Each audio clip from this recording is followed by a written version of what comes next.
Okay, I'm going to go ahead and get us started today. Welcome everyone. We're excited to have you with us today. We are recording our session today, so we ask that everyone turn their cameras off and mute themselves during the presentation. I will be monitoring the chat, so please feel free to share any questions you have with us there, and I will share them with our presenters. Mark Broughton is running technology for us today, so thank you very much, Mark.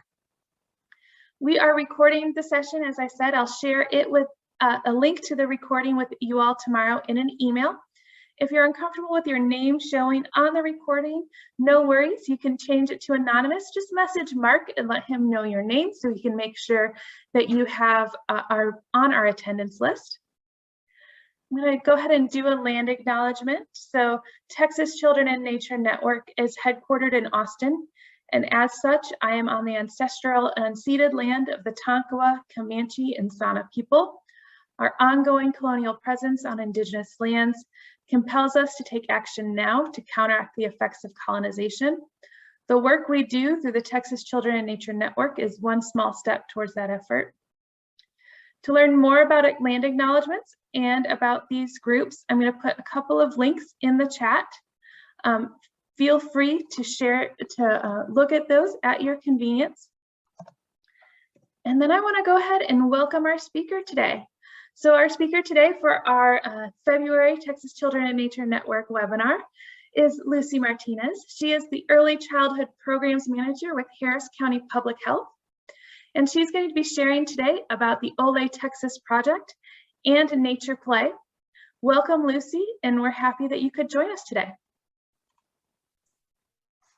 Hello, everybody. Thank you, Sarah, for having me. So today, like Sarah mentioned, I am going to be discussing the OLE Texas initiative, how we can connect children to nature, how you can make it happen in your schools. And of course, I will be answering any questions because by no means am I an expert, but we can definitely learn from each other.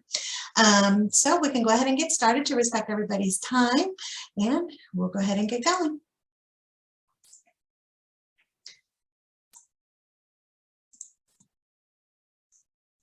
Okay, alrighty, so today we're going to be discussing the Everyday with OLE that is right now being championed by Harris County Public Health. Like I mentioned before, my name is Lucy Martinez. I am the Early Childhood Programs Manager for Harris County Public Health.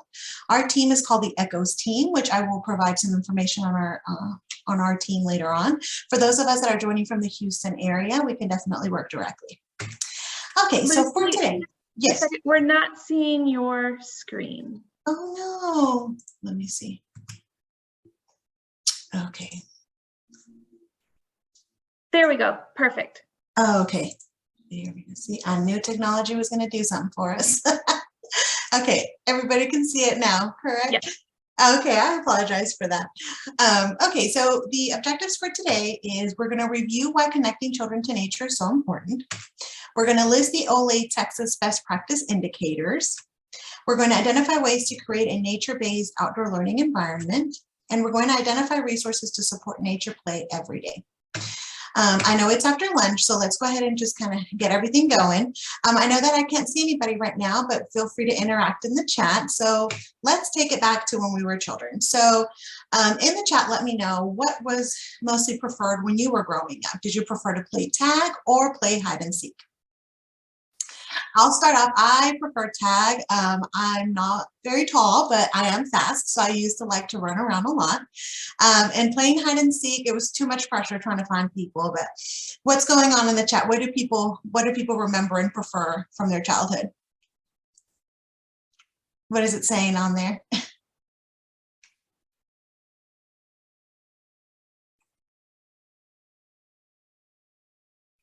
We have kind of a mix of both. Lots of hide and seeks, lots of tags. Yeah, a lot. So it's a mixture. Yeah. Okay. But we have so one person put freeze tag. So. Oh, really? Okay. Wow. Okay. That one was definitely a little bit more advanced for sure. But let's keep going. Let's keep the momentum going. So when we were younger, what did we prefer to do? To jump in puddles or gaze at the clouds? What was an activity that we preferred best when we were outside? Here in Texas, we get a lot of rain. So, definitely jumping in puddles was a favorite of mine because I did like cute little rain boots. But sometimes it just depends. Sometimes I like to gaze at the clouds nowadays as an adult. But what is it showing on the screen? Another 50-50, or is there one preference over the other? It looks like clouds are. Clouds is the winner. Okay, good. A lot of thinkers, pensive people today. Okay, now another connection to nature. So did we prefer to pick flowers or chase after butterflies? So for me, definitely chasing butterflies was my favorite. I love butterflies. They're so cute and pretty, and they can come in so many different colors. So even whichever one, even if I grabbed two, they were always going to look differently. So what is it saying? What are people choosing? Flowers are running away with it. Flowers, all right. Good, some nature naturalists here. Okay, and here we go. So in terms of textures, growing up, did we prefer playing with the sand? Did some of us go down to Galveston Beach or some other ones? Or did we prefer playing with mud? I guess this answer is going to depend on where you grew up, but let's see what's popping up. This one looks like it might be a 50-50. Oh, really? Okay. Yeah. Okay, so I prefer sand, so we'll go with sand as being the most popular. Okay, so that's a little wake me up. I know that we're right after lunch, but it gets us into thinking about how when we were little, what our interactions with nature were. So what are the benefits of the connection of children to nature? So we know that it supports multiple development domains because as we saw, there's different types of textures that we just reviewed in that icebreaker. It supports creativity and problem solving. For example, we have a puddle of mud or a puddle of water. We're thinking, how am I going to cross over without getting wet, without getting dirty? So it encourages stimulation of thinking. It enhances cognitive abilities because it makes us think. We're curious. What are we looking at? Like I mentioned earlier, the butterflies, the different colors. Like, why are these any different? Like, why do they look like this? It improves academic performance because the more we know, the more we're able to apply to different elements of the questions that we're being asked. We're like, oh, I remember being out there and I remember this question. So experiences definitely help. It reduces attention deficit disorder symptoms, and it increases physical activity and improves nutrition and reduces stress. So we know that exercise has been proven many times over to help reduce stress and to alleviate many different things, encourage physical activity. But being out in nature definitely gives us a connection to what we're seeing in the world around us. So getting into the topic of our nitty gritty, what is OLE Texas? So OLE Texas stands for Outdoor Learning Environment Texas. It is a statewide initiative of the Texas Department of State Health Services, and the purpose is to improve outdoor spaces at child care centers by adding design elements to enable 0 to 5-year-old children to be active, learn in nature, and develop motor skills. So as we see, there's plenty of partners that help us push this initiative along. And so we see here Harris County, Health and Living Matters, Texas AgriLife, and we can get to those partnerships in a minute. So OLE Texas, as mentioned, is a statewide initiative.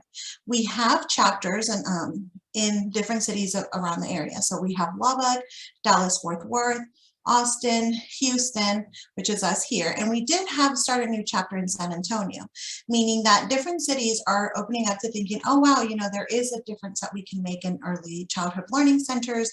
We can apply these different things. And so different cities have different chapters. And the contact information I can provide at the end, if you are not from the Houston area, I can definitely connect you with somebody that lives close to you. Okay, so Outdoor Learning Environment Texas, shortened for OLE. I talked about what it was, what it intends to do, and now we're going to talk about how it measures this. So as an initiative, it follows a Prevent Obesity by Design model, meaning that we are wanting to reduce, and this is how we do it. Also, these are also the measures on how we use to implement these OLE practices. And we're going to go through each and every one of these. So there are 12 best practices that we can incorporate in our outdoor learning environment to encourage physical activity, improve nutrition, and do all those other benefits that we talked about earlier. So let's get started. Okay, so the play and learning settings that we encourage a minimum of 8 and a maximum of 10 learning play settings in the outdoor space. So why 8 to 10? We want to encourage different styles of play, but also not overwhelm children with so many stations. A good rule of thumb to follow is to try to incorporate a setting that applies to the STEAM model, meaning something related to science, something relating to technology, something relating to engineering, something relating to the arts, and of course, mathematics. So what kind of things could that be? Building blocks can be working as both engineering because we can help build castles, build, bridges, etc. But it can also help us with math. How many blocks do we have? As we can see in the picture down here, there is an outdoor classroom with some logs and a little mixing bowl. We can do a science experiment with the items that we have outside. And so these different elements can be utilized in any way, shape, or form, and it encourages all those cognitive abilities and those great things that we talked about earlier. So that's the first best practice indicator of the Outdoor Learning Environment Initiative. Going on to number 2 is by far the most famous and the one that's the most obvious change, which is the curving looping pathway. So it is ideal for it to have a curve for a softer natural feel. And if it's curved, it also encourages more advanced gross motor control. So imagine you're in a tricycle and it's in a turning, curving way. You have to learn how to balance and how to navigate a little bit further to turn that tricycle, to turn that stroller, to turn whatever that push-pull toy that you have. So the curving looping pathway is by far the most popular because it encourages so many different types of physical activity. And moving on to number 3. The multi-purpose lawn. You want to have a multi-purpose lawn for a variety of reasons. A lot of our centers or a lot of our schools serve children of different age groups. We have infants, we have toddlers, we have after schoolers, we have older children. So we want to have a multi-purpose lawn that encourages play for everybody. We can use the soft grass or turf, whichever one is feasible or more productive and within budget of the school. So toddlers can encourage and learn how to run, or if they're learning how to do cartwheels, it's a softer landing setting. We can also utilize this space for infants when we're using tummy time. We can have a baby in the stomach and just kind of have him reach out and touch the different texture of the grass around it, or pick a flower as we talked about earlier. So the multi-purpose lawn ideally would hold 25 children. However, there are different spaces of very different kinds, of very different sizes. So encouragement of maybe about a multi-purpose lawn that would hold 10 students at a time would be perfectly okay. Okay, so moving on to our shady setting. So I was born and raised in Texas. I've always been in the South. It is hot. And as being part of the early childhood programs here in Harris County, a lot of the feedback that we get is we don't like to go outside because it gets really hot. There isn't enough water sources outside when we're playing. The sun is very damaging. We don't always have glasses for the children that are playing outside. So the shady settings is something that's important to incorporate just to protect children from the sun's rays. However, there is a variety of ways that we can have sun shading in your facility or in your settings. Here in this slide, it definitely shows a more sophisticated shade structure, more manufactured, as we can see from the pictures here, but we also see a little terrace wooden thing on the side. So we can get very creative and create a lattice with some vines or some shrubs, or even preserving our trees that are in our backyard. Those tend to give the best type of shade. And another best practice element is the natural loose materials. So as we spoke earlier about the place settings that we wanted to incorporate something from the STEAM model, this definitely applies in its multi-purpose. So we have some tree cookies, we have some logs, we have some pine cones, some rocks. So natural loose materials can be applied in any way, shape, or form, and can be incorporated in any kind of curriculum or lesson that we're taking outside, or lesson that we're doing indoors when it's raining. Moving on to the 6th best practice. So wheeled toys and portable play equipment. So what better way to get our physical activity on than to have something that moves, to have something that we can pull, something that we can ride. So this is where the elements of the curving looping pathway and the portable play equipment interact. So we have the curving looping pathway where we can ride our tricycles and use all of our push-pull toys, and definitely it encourages different levels of gross motor activity. activity.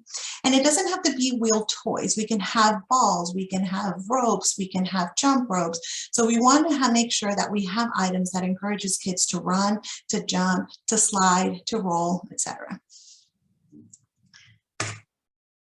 Okay, so the support of the gross motor activities, continuing on to this. So gross motor activities can mean a variety of things. We can have them in wheeled, we can have them play with toys, but we can also encourage balance. So in here is some of the items that are very popular when we're installing and revamping outdoor learning environments. We have different items that support gross motor activities. So we have the balancing log. We have the logs where we can see the child down here jumping from one to the other. We have some some tires that children can walk up and crawl on, sit down on. By far the most popular that we have seen that people love to install is the double hill slide that's here on the corner.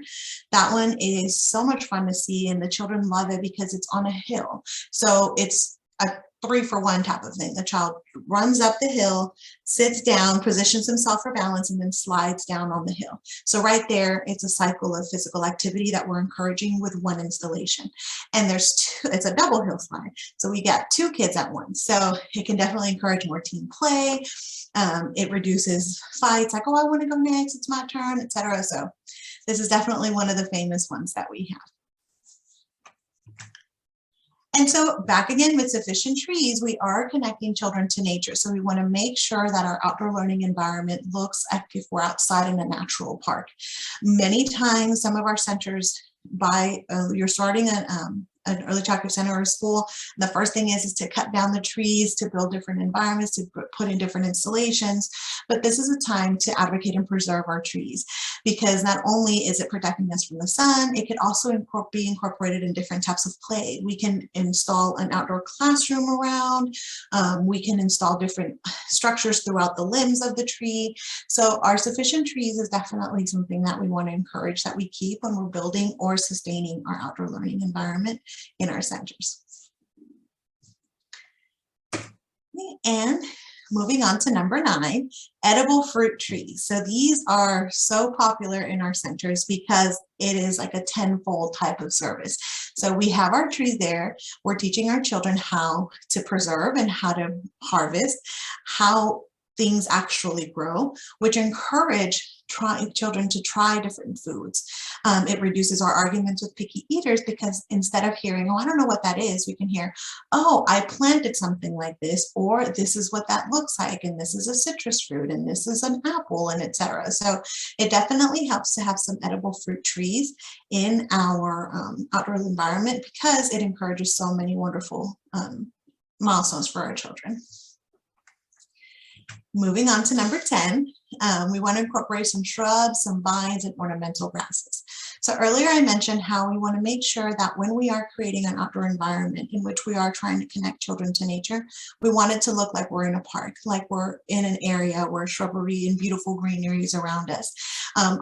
Earlier, everybody chose that picking flowers was by far one of the most favorite thing to do. So here we have a little girl that's surrounded by beautiful florals and greenery, and we have a little boy watering the flowers. So it is definitely an encouragement for children to see all the beautiful things that grow around us and the nature that surrounds us.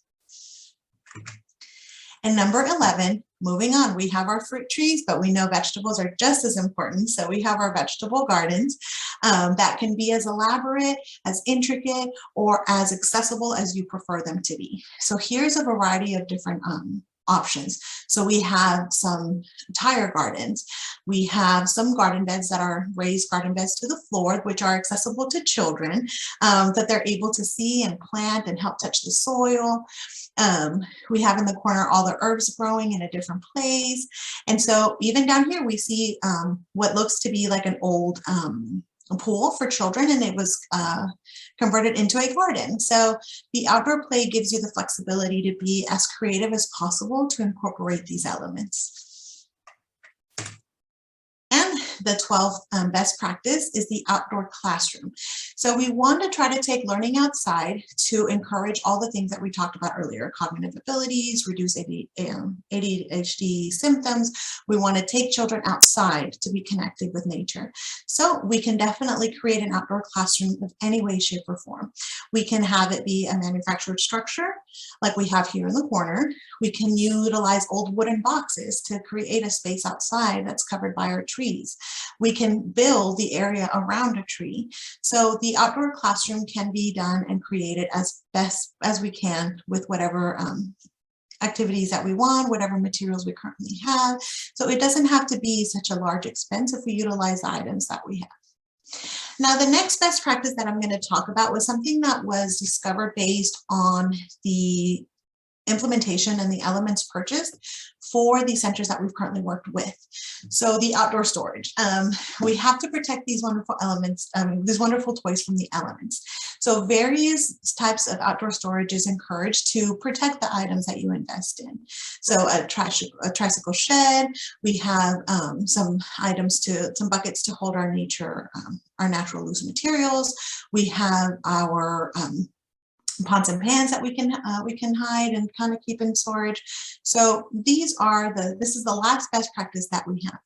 But before I go on, is there currently any questions or anything that you wanted me to clarify based on these best practices before we move on to seeing how these best practices look in our centers here in the Houston area? We don't currently have anything in the chat, so I think we can move forward. Alrighty, so we'll go on. I'm making some good time. So I wanted to share, let me check to see that our sound is on. So I wanted to share a short video. As I mentioned earlier, Harris County is the chapter leader for the area, for the Houston area, meaning that we are the ones that are carrying forward the work of implementing OLE, meaning that we are finding funding, we're finding grants, we're finding vendors, we're experimenting, installing, seeing what can be improved, seeing how we can make things better, see how we can cut costs. So I wanted to show you what we've done so far. We currently have 6 OLE demonstration sites in Pasadena and in Baytown. So I'm going to show you a video that incorporates the elements in Pasadena and in Baytown. But I want you guys to pay close attention to the Baytown video because it's something that we're going to talk about in the next part of our session.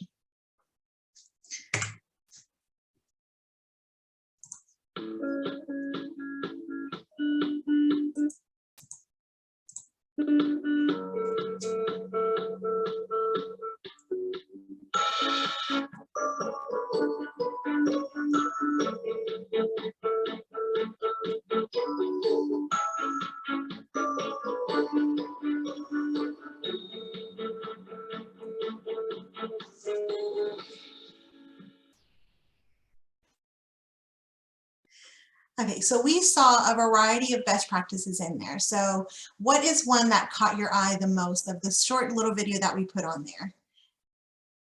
Or the best practice that you would really like to see in your center or your school or your park around you? We have the different textured walkway, the slides, the gardens. Yes, definitely. So we saw this. Yeah, and these are excellent elements that we were able to implement. And we noticed the area with the different types of learning play settings. And something that we saw is a dry creek, which is part of the 10 play and learning settings that we like to encourage our centers to utilize and to implement in their centers, because it has quite a few protective elements. So we usually install this and encourage this as a play setting because it has rocks and different textures that children can navigate on. But also if your center or your school has some sort of drainage issue or an area that collects a lot of water, the dry creek helps to make that look pretty and have like a different sort of purpose with it on there. So we saw that in this video here. So now we're going to move on to Baytown. Or maybe not.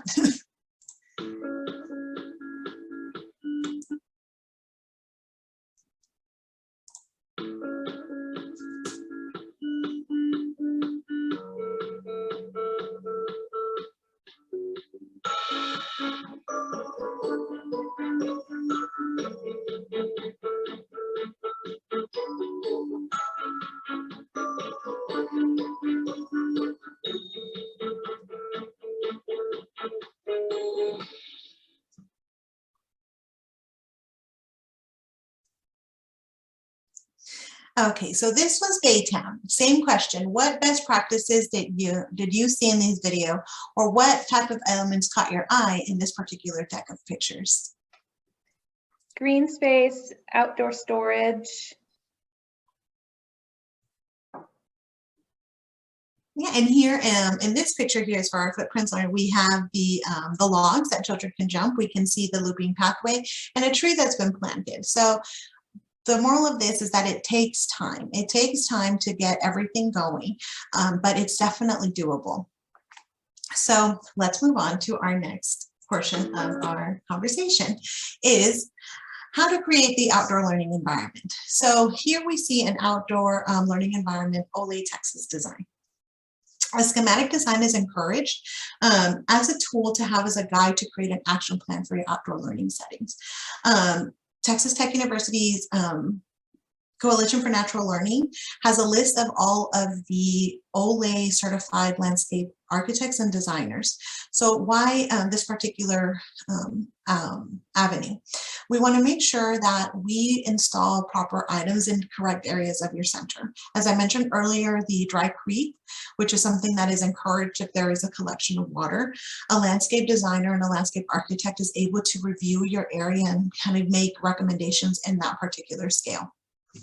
But what if we don't have a schematic design, or we still don't know how to obtain that? Can we still improve our outdoor learning environment? And absolutely. So how can we create an outdoor learning environment? You can conduct an assessment of your outdoor space, meaning what do I have now? What would I like to see?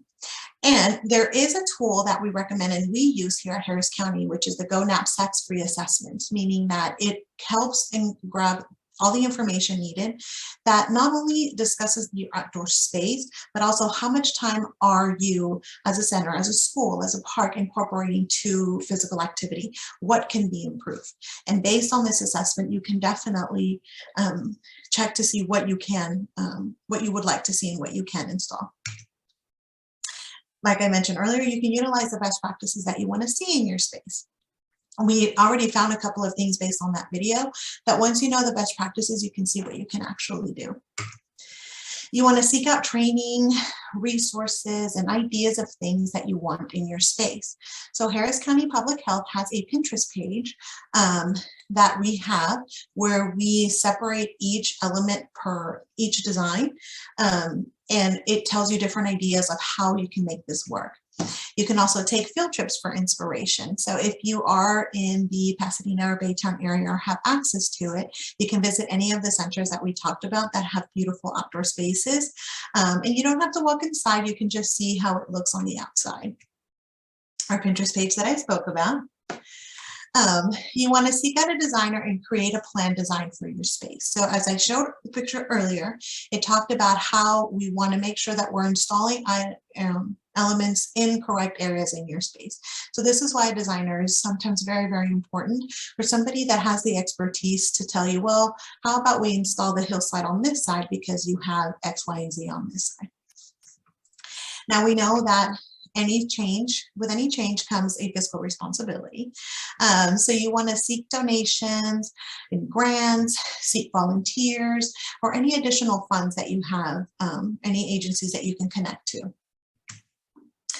Now that being said, how has the ECHO.S team or Harris County been able to create these elements in the centers that we have? So I want to give some tips on how to obtain donations, something that has worked for us, for our team. Search engines are your best friend. Googling like who is donating this, what organizations are here. For example, Trees for Houston here in the Houston area donates trees at the end of the year if you reach out to them. Anything that you're thinking of, just Google and search. Focus on vendors that are located within the community you are working with. So we always, growing up, as we mentioned earlier, we remember what we used to do as children. So if there is a company or a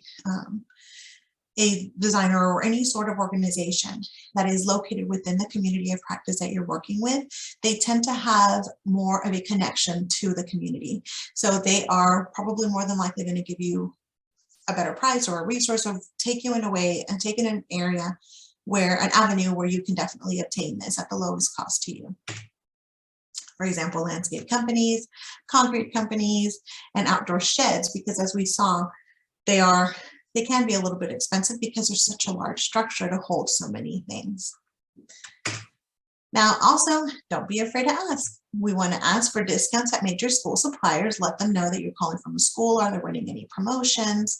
Something that always helps me out is to ask for free shipping. Let them know, like, hey, I'm buying these many things, or I would like this.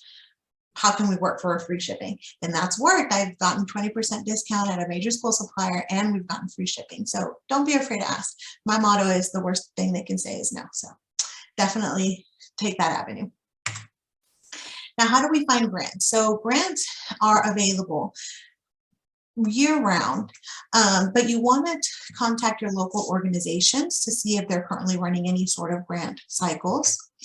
So for example, the garden centers. Harris County was able to obtain a grant from the Houston Garden Club, just explaining what OLE was and etc. And we didn't even know that they had a grant period. So definitely reach out to your local organizations like garden centers, local hospitals.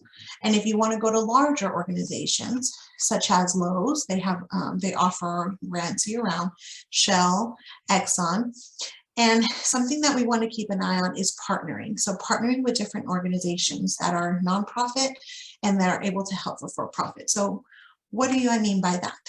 What we have found is that a lot of for-profit centers are not eligible to apply for grants, but a way to partner up with a nonprofit organization is definitely to let them know what the need is in a particular community, and you can partner up to help out that center and to help out that location that you're wanting to work with.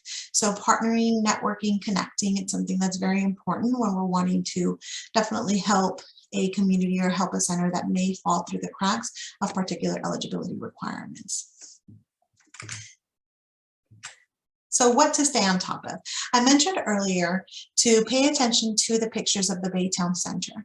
As you saw, there was a slide on a hill that had a lot of rocks underneath. We want to make sure that the landscape architect matches you, that the person that you're hiring matches the vision that you have. So you want to have a lot of center engagement. It's a collective effort from parents, your teacher, your community, so that they can look at the elements and definitely bring you feedback as to like, well, this is what's going on, because that was brought to our attention based on the engagement of the center that we had.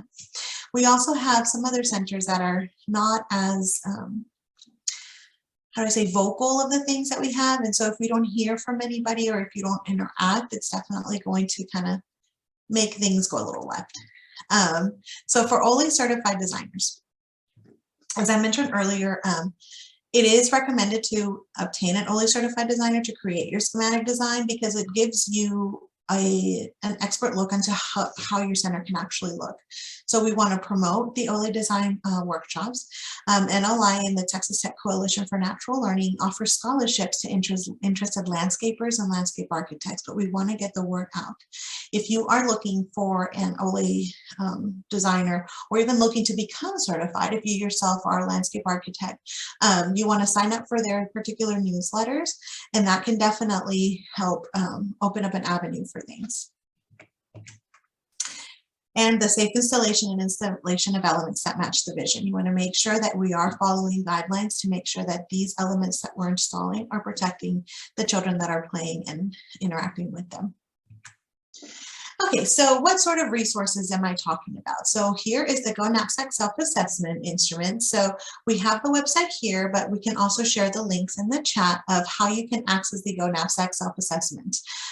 These are free to use for you so that you can conduct your own self-assessment. We also have the kidsgardening.org, the Texas Master Gardener through Texas A&M AgriLife Extension. There's different trainings that you can obtain that goes into a little bit more detail of how you can incorporate nature into your outdoor elements. We have the Natural Start Alliance, the Natural Learning Initiative, that definitely gives us a lot of pointers on how things have changed, how to improve, and what to do with our outdoor space. We have the Nature Explorer and the Early Childhood Health Outdoors, the ECHO team, not to be confused with the ECHOS team here in Harris County. So these are some of the resources that we definitely utilize ourselves in our work, but also share to our partners in the event that we're not able to help with something in particular. We have places that we can refer you to give you broader ideas. And like I mentioned earlier, we definitely are not the experts, but we are the ones with our feet on the ground. So we know how to utilize these resources, which is why we're sharing them with you. Okay, so we definitely reviewed why connecting children to nature was so important. We listed the OLE Texas best practice indicators, all 12 plus that outdoor storage. We've also reviewed how to identify ways to create a nature-based learning environment and definitely utilize the resources that are here to support the nature play every day.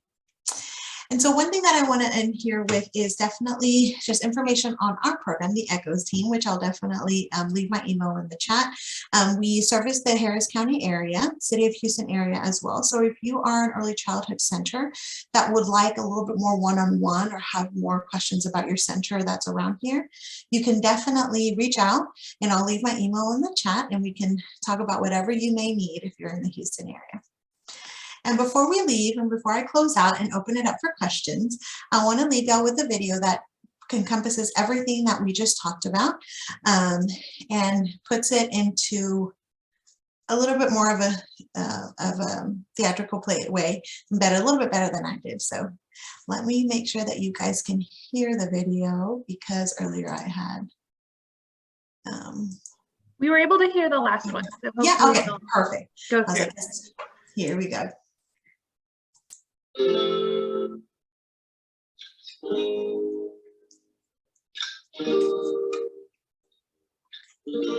Being around nature for kids is so important for their healthy development, for their equanimity, for their peacefulness. There are so many studies that show that we all benefit when we spend time outside of our city enclaves. And for a child, what a gift we give a child when we take them to the park, to the beach.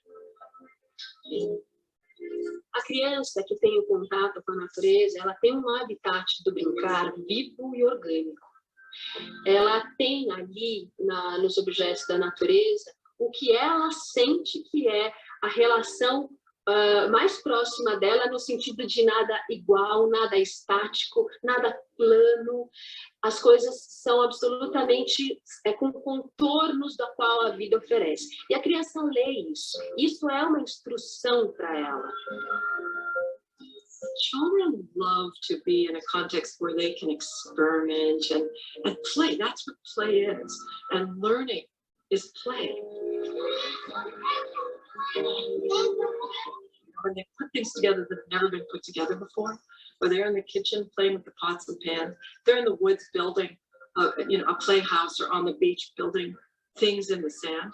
The sand is a miraculous thing. It shines, it's got different colors.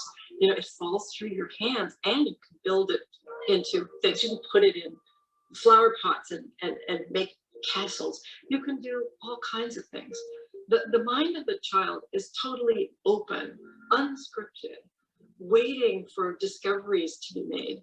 We would do well as adults to remind ourselves what it was like to be a child, and let yourself float free, let yourself free associate. And to do that in the context of exploring new things is an extremely healthy thing to do. Não se joga mais bola na rua, não se fazem programas às vezes para conhecer coisas mais elementares. Então você acha que a água sai da torneira, mas você não viu o rio, não viu uma cachoeira, você não sabe a origem dessas coisas, né?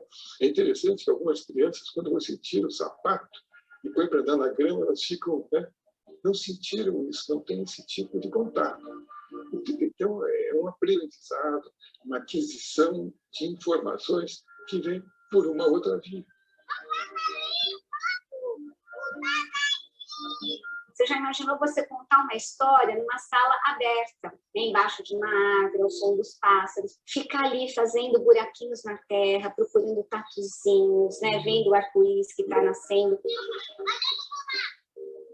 E às vezes, assim, num buraquinho você consegue, né, que você está furando ali com a criança, você senta perto dela, ela é capaz de te contar assim, 1000 histórias, né? Ele é capaz de falar com um cientista, com o olhar do cientista, que eu acho que é isso que a criança pequena tem. Ela tem um olhar desbravador.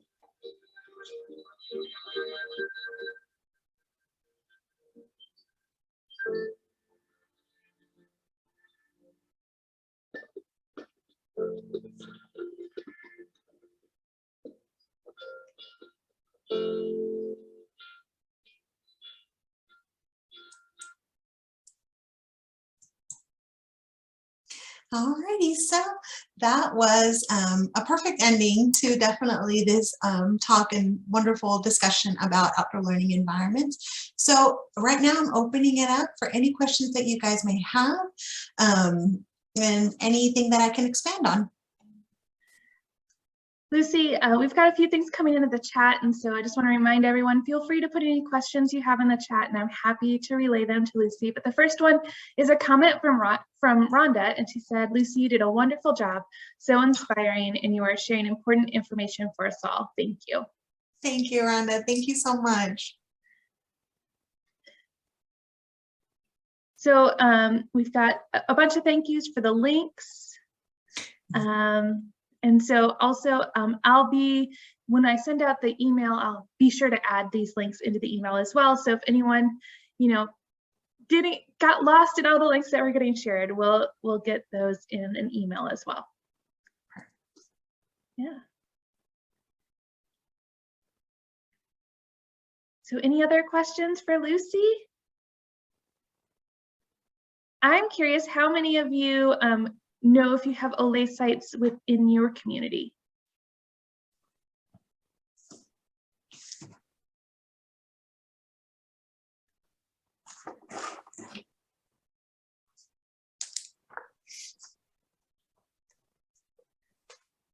I'm not seeing anyone, so we may have a brand new group. We've got, someone in Baytown that's familiar with the 3 you highlighted. Someone said, we do not, but want to start some. So yeah, another one saying that they're an OLE site. Someone put, I live in Baytown, was unaware that there are ones near me. Someone put, Austin has a couple. So yeah, definitely. Okay, yeah, definitely. If you're in the Baytown area, take advantage of a field trip in that area. Peter E. Highland, Churchwomen United, and Footprints Learning Academy are wonderful, wonderful schools that have committed to OLE, because in addition to partnering up with us having these structural changes done outdoors, they also follow a training curriculum that we also provide. So definitely take a field trip to see if you're in that area. And then we have a question. Someone says that they would love to hear an update about the Stream of Life site. Yes, absolutely. So Stream of Life is one of our newest OLE demonstration sites. They have not had any large structural changes done to them just yet, but we are working to schedule for their concrete looping pathway, which hopefully we get to schedule to install within the next month. They have been partnering up with different organizations from the list of references that we provided, and they were able to get some garden beds donated, a small library. So they're able, as OLE sites, they've been able to utilize those resources, outdoor resources, to be able to get donations as well. So once you become an OLE site, you get brave to ask anything from anyone. So we have a question here from Kim. She says, thanks so much. I'm working backwards in that our program oversees outdoor classroom grants, but we don't have any OLE sites here in Corpus Christi. We need to connect with you and connect you with Head Start. Oh, we need to connect Head Start and EE programs here. How do we do that? So definitely, I know what area of town is that in Corpus Christi? Yeah. Okay, you can definitely reach out to me directly. I can share my email in the chat, and we can I can send you to the local chapter, whoever's closest to you, to help you bridge that gap, because I'm not familiar with that area. So I can put my email there. And then Melody's got a comment, and just so you know, Melody is one of our Austin leads. And she wrote, if you can't meet all OLE standards, often due to the size of a space, you can still apply a few and be, her question is, can you still apply a few and be considered an official OLE site? Absolutely, yes. So we are working, we're going to start working at Acer Homes community here in Houston that has a concrete outdoor space, and we can absolutely install different elements to implement the OLE initiative.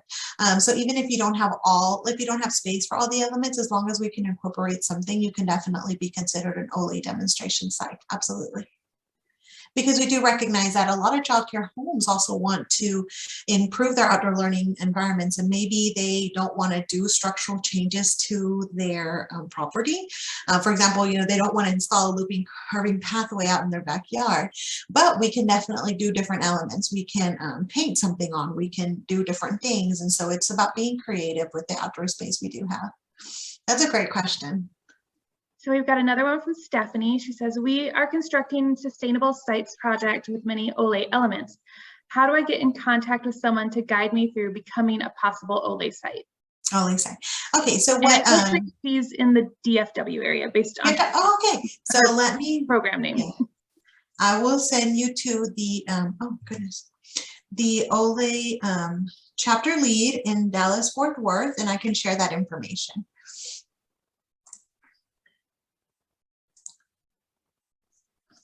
Let me see, Dallas-Fort Worth.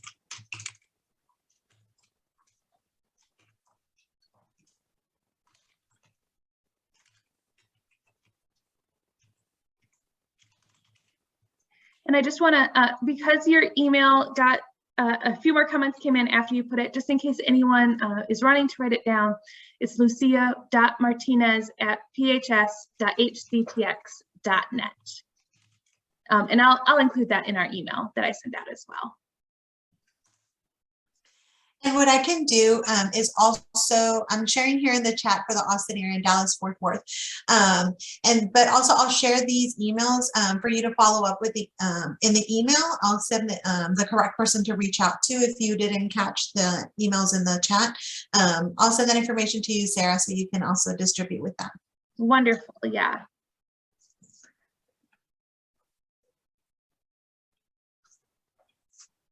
Okay, we probably have time. Oh, we've got Tanya's no longer with the Wildflower Center. It's Michelle Burleson. I do have Michelle's email, so I'll make sure to put that in the. I'll put her information in the email as well. And let me look and see if I can pull it up real quick.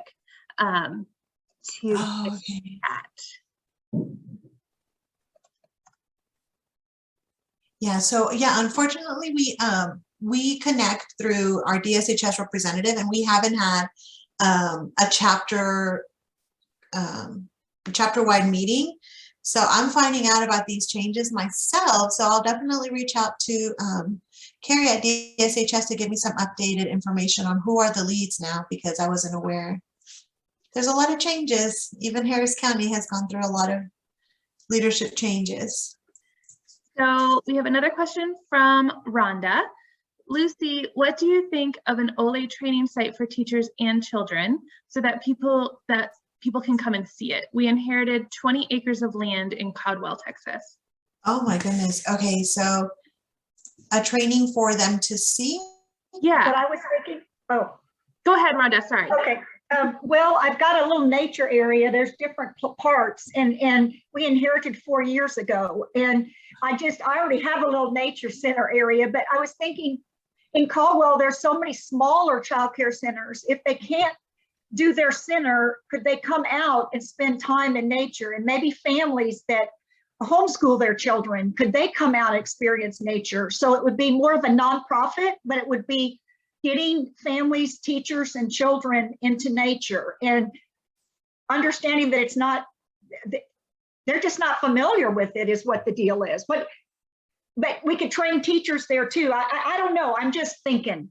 Absolutely, and I welcome the thought. So for sure, the Nature Play Every Day, we can provide this training if you would like to the area.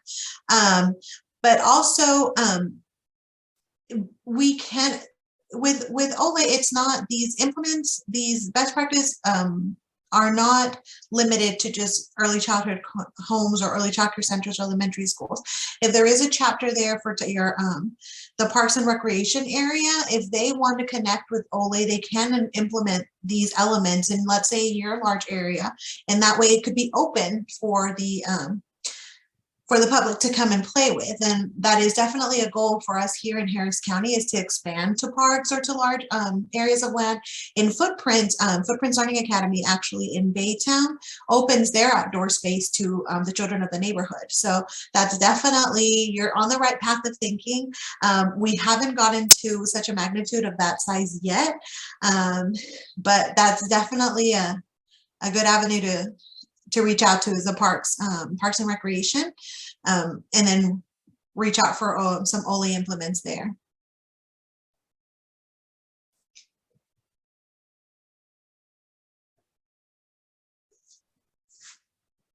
We've got a comment here. Awesome that Footprints opens their site to the community. That I hadn't heard that they were doing that. That sounds amazing.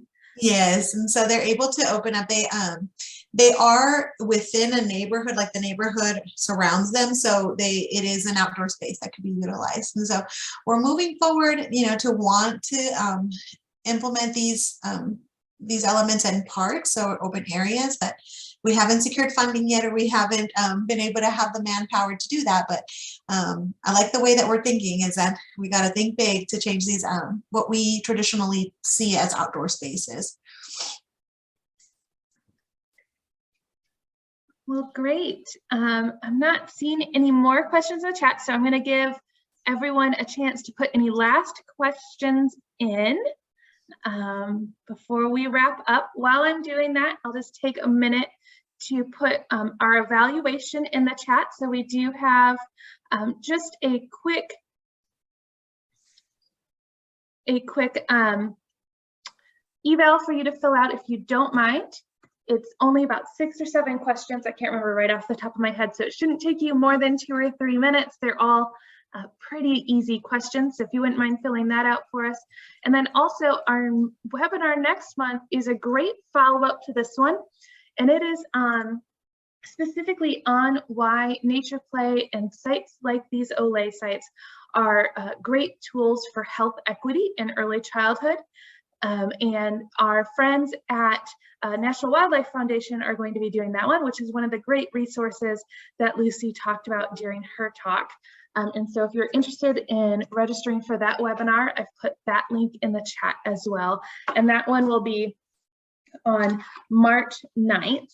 And so hopefully you can make it for that one as well. And I haven't seen any other questions come in the chat. So I think that is going to wrap us up for the day. So thank you so much, Lucy. All right, thank you all so much for the wonderful interactions and questions. And I will definitely cross-reference my my resources here. And if y'all need to reach out, feel free, and I can definitely help answer any questions. Thank you so much. And everyone have a wonderful rest of your day, and try to stay warm this weekend.